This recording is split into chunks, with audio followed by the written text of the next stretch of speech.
Hi, KY here. Today I'm going to show you the easiest way to prepare Alaskan King Crab, just in case you get your hand on some of these awesome crab.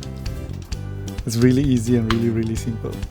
First, you get a crab. Usually it's already dead, it's not alive. You remove the rubber band and then you start to snap the legs out of the body one by one. It's not a very difficult job to do this.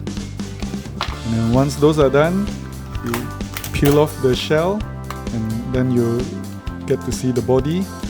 With the body, first thing to do is to remove their gills. You don't want to really be eating the gills because they are not nice. Then maybe use a scissor to cut and then snap it into half.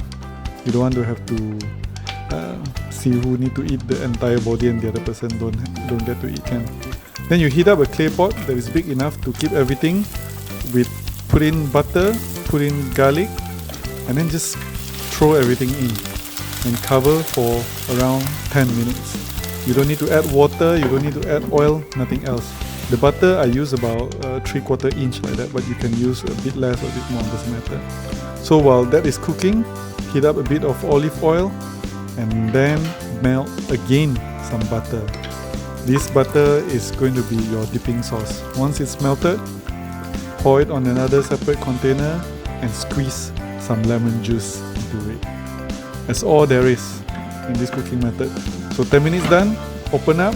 If you want to be a bit more fancy, throw in some chopped cilantro so that it's greenish color and red and yellow. Looks really nice. That's all in this recipe. And to eat Alaskan King Crab, the thorns are sometimes a bit sharp.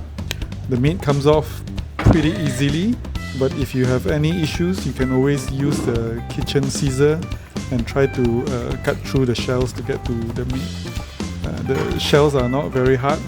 Alaskan King Crab, I think, is not a real true crab, so it's really easy to eat. Very delicious, very simple to prepare. Enjoy! Please also like and subscribe to this channel if you want to see more. Thanks!